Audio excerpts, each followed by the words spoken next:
I'm Grant Mercer. This is Storm Stock Solutions, and the closing bell has rung on Wall Street. Let's bring some clarity to the chaos in today's markets. We'll start with the big story that cut across sectors. Tariffs and the US dollar are back at center stage. According to reporting from MarketWatch's Vivian Liu Chen, President Trump used his State of the Union address to double down on tariffs, and strategists are pointing out the implications for the dollar and global trade. That macro backdrop helped drive a defensive tone. Investors leaned into hedges like precious metals, stayed cautious on global trade-sensitive names, and continued to digest what a tariffs-first stance could mean for growth, inflation, and corporate margins. Within that environment, pockets of strength still stood out. On the upside, crypto-adjacent fintech was a clear winner. MarketWatch's Tomai Kilgore highlighted Circle Internet stock, which was soaring after the stablecoin issuer reported a big jump in fourth quarter profitability. That's notable because it's happening against broader crypto weakness. Traders will see a name like Circle, proving that in this space, cash flow and business models still matter.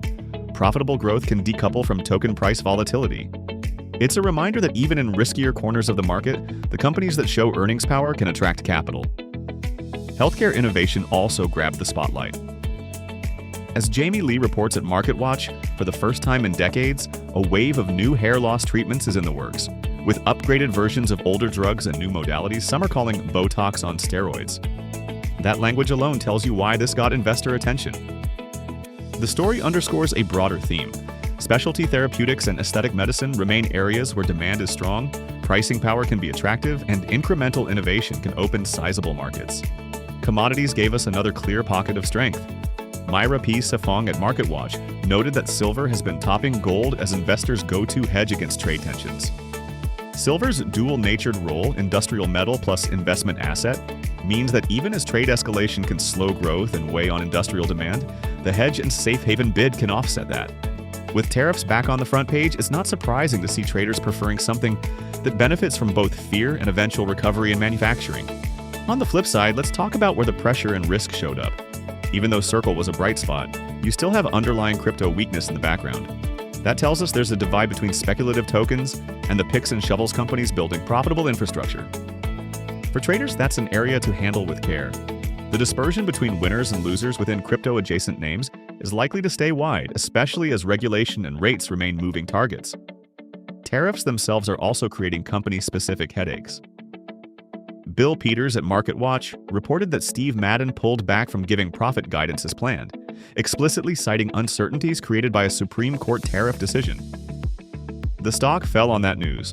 That's a concrete example of policy and legal risk flowing straight into the earnings outlook. Retail and consumer brands with complex supply chains are themes that look fragile here. Any lack of visibility on duties, sourcing costs, or cross-border rules tends to feed into higher volatility and more cautious multiples. Stepping back to the macro, Trump's State of the Union and the follow-through headlines are shaping expectations on multiple fronts.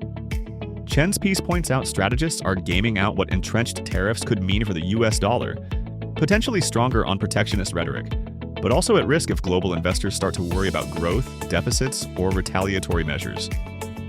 A firmer dollar can weigh on commodities and multinationals' earnings translations, while persistent trade friction can pinch margins and investment plans. In other words, today's policy talk isn't just noise. It's part of why you saw hedging behavior pick up, and why some management teams like Steve Madden are hesitating to make bold forecasts. In the background, there are a couple of under-the-radar stories worth keeping on the watch list. MarketWatch's Quentin Fottrell has a deeply personal piece where a reader asks what they owe a father who left decades ago and is now back asking for money.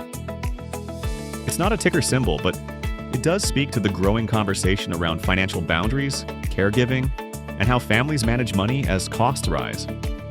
Those themes feed indirectly into consumer behavior, savings decisions, and even demand for financial planning tools. Another sleeper story is Saul Cohen's feature on how learning to speak AI can help money managers beat the market.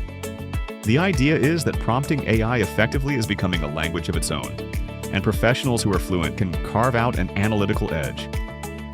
As AI weaves deeper into research, risk management, and portfolio construction, this kind of skills gap could be an increasingly important differentiator. It's a longer-term theme, but one that could shape which firms and strategies win flows over the next cycle. Looking ahead to tomorrow's session, traders will be watching whether the tariff and dollar narrative gains more traction overnight. Any fresh commentary from the administration, new responses from trading partners, or additional corporate guidance changes, especially from import-heavy sectors, could move sentiment at the open. Precious metals, export-sensitive industrials, and consumer names with heavy overseas sourcing are likely to stay in focus. And on the innovation front, both in biotech and in AI, today's headlines suggest those themes will keep bubbling just beneath the surface of the broader tape. Remember, this is information and education, not personalized financial advice. As always, I'll be here to keep clarity through the chaos of these markets. On behalf of Stormstock Solutions, I'm Grant Mercer. Stay sharp